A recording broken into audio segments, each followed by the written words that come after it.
Did you notice something strange in the latest photos from Netflix? No, not just Wednesday Addams staring down the camera like she knows every secret in your soul. I'm talking about the height difference. Fans can't stop talking about how towering one character looks compared to the rest of the cast, and the theories are spiraling out of control. But what if I told you that this odd detail isn't a mistake? What if Tim Burton himself planted this visual clue to hint at something massive coming in Wednesday Season 2? Sounds crazy, right? But stay with me, because the deeper you look into Wednesday's future, Burton's new remake of Attack of the 50-Foot Woman, and even the strange timing of Beetlejuice, the more it all starts to connect. So let's pull back the curtain. Because tonight, we're diving into the forbidden knowledge Netflix doesn't want you to see. Think about it. Wednesday Addams was already a cultural phenomenon after Season 1. Netflix confirmed it was one of their biggest hits ever. But when Season 2 dropped its first images, fans weren't just talking about costumes or sets. They were obsessing over scale. Why does one shot make a character look like they could crush everyone else on screen? Why does it almost feel like a wink to something much larger? And then, right on cue, news breaks, Tim Burton is officially remaking Attack of the 50-Foot Woman. A cult sci-fi story about a woman who grows to terrifying proportions after a bizarre alien encounter. Coincidence? Maybe. But Burton doesn't really do coincidences, does he? Here's where it gets unsettling. Both Wednesday Season 2 and Burton's 50-Foot Woman project are filming around the same time. Both are steeped in themes of transformation, alienation, and monsters living in plain sight. And both, according to whispers in the industry, may be feeding into each other in ways Netflix and Warner Bros. Are not openly admitting. Now, let's pause. Because if you're thinking, okay, James, you're telling me Burton is hiding Easter eggs for a completely different movie inside Wednesday. Yes, that's exactly what I'm saying. And it wouldn't be the first time. Remember Beetlejuice in 1988?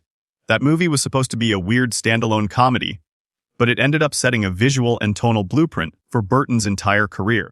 Strange proportions, warped perspectives, human characters bumping up against larger than life forces. Burton reuses motifs like a magician reusing tricks, except every time they get darker, more twisted, and more deliberate.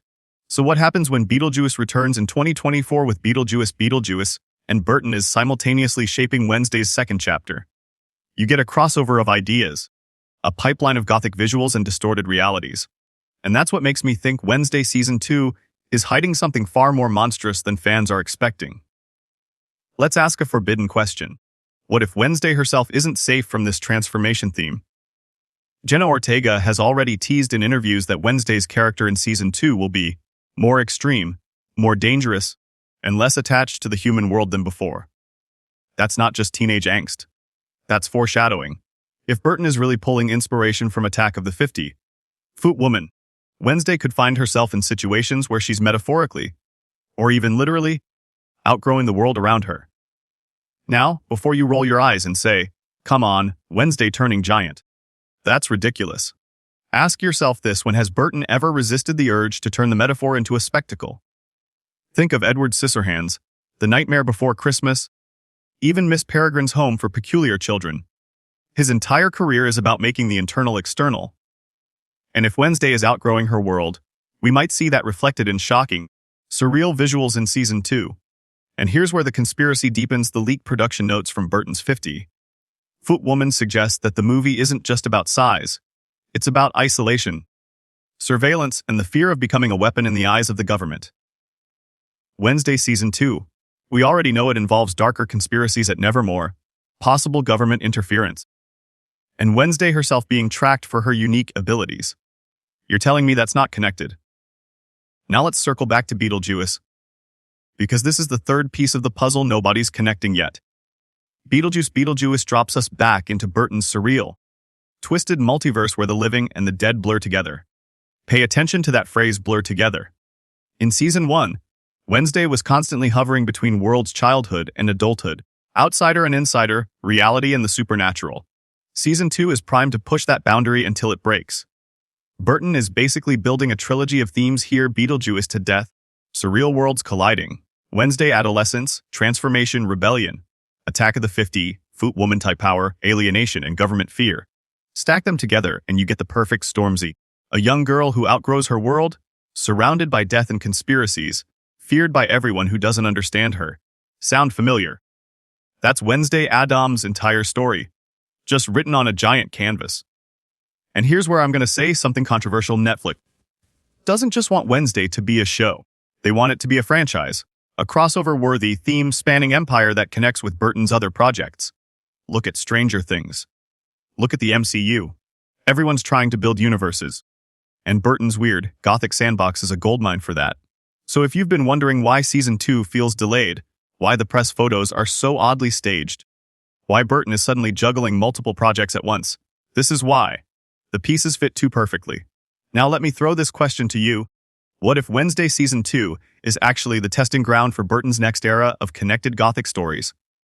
Imagine if Wednesday's transformations hint at themes we'll see explode in 50-Foot Woman.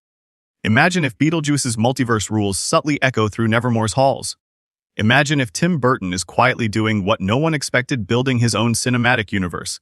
And hey, before we push deeper into this rabbit hole, let me pause for just 1 second. If you're still here, if your brain is buzzing with questions the way mine is, then you're exactly the kind of person I make these videos for. So make sure you hit that subscribe button. Not because every YouTuber begs you to, but because the next parts of this mystery are where things get really strange. Trust me, you don't want to miss it. Now, let's go even darker. Because while all this sounds like clever theorizing, there's one question we haven't asked yet. Why would Netflix and Burton even hint at these themes so early? Unless they wanted us to notice. And that's where the story takes its first chilling turn. Have you ever wondered why Tim Burton's name alone can make a movie feel like a dark carnival ride, even before the opening credits roll? I mean, think about it. Wednesday Season 1, a sleeper hit that no one saw coming. Beetlejuice 2, people were skeptical, and yet it smashed expectations. And now, Season 2 of Wednesday is not just succeeding, it's sending shockwaves across Netflix. But here's the kicker: why did Burton nearly vanish from box office glory during the 2010s, and how did he claw his way back? Let's talk controversy first. Burton had a streak of films that critics politely called mixed, while audiences barely remembered them at the end of the weekend. Dark Shadows, Alice in Wonderland, Planet of the Apes. Some of these projects were box office beasts, sure, but did they carry the Burton magic? Not really. So what changed? Why are we now seeing a renaissance, a revival, a full-blown comeback that has critics buzzing and fans screaming online? The answer might surprise you, and it's a bit of forbidden knowledge that most movie blogs won't admit. Burton's success with Wednesday Season 1 wasn't just luck. He tapped into something audiences were starving for: nostalgia mixed with modern horror comedy. That perfect, eerie balance between Tim Burton's signature gothic aesthetic and relatable teen drama. It's a formula so subtle, so precise, that it feels like magic. But here's the secret, and I want you to pay close attention. This magic doesn't just happen by accident. Behind the scenes, there's an obsessive attention to visual storytelling, casting that aligns with his exact vision, and a meticulously calculated pacing of suspense that hits viewers at just the right moment. It's psychology disguised as entertainment. Now, let's get controversial. Some people are saying that Burton is recycling old tricks, that Wednesday Season 2 and Beetlejuice 2 are just shadows of his past hits. But here's the twist: that claim completely misses the point. Critics have actually rated Season 2 higher than Season 1. Yes, the audience score dipped slightly, 75% compared to 85% for Season 1, but consider this: the review pool is tiny right now. Once Part 2 drops on September 3, those numbers are almost guaranteed to jump. And this is why Burton is proving something crucial. He's not just back, he's evolving.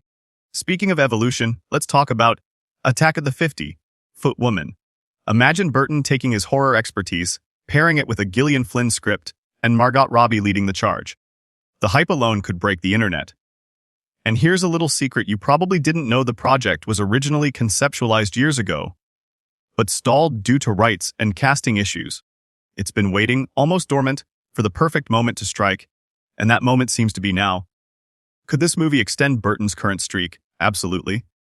And if it does, we might be looking at a period where the man who made us fall in love with Edward Scissorhands, Beetlejuice, and the Addams family becomes the undisputed king of modern horror on both screen and streaming. Now I want you to think about this. How often do directors come back from a slump to dominate both streaming and theaters simultaneously? Rarely. And that's why Burton's current streak is so fascinating. We've got proof, clear as day, in ratings, viewership numbers, and social media reactions. But here's a question for you. Do you think Burton's revival is sustainable? Or is this just a fleeting moment before the Hollywood machine moves on to the next shiny thing?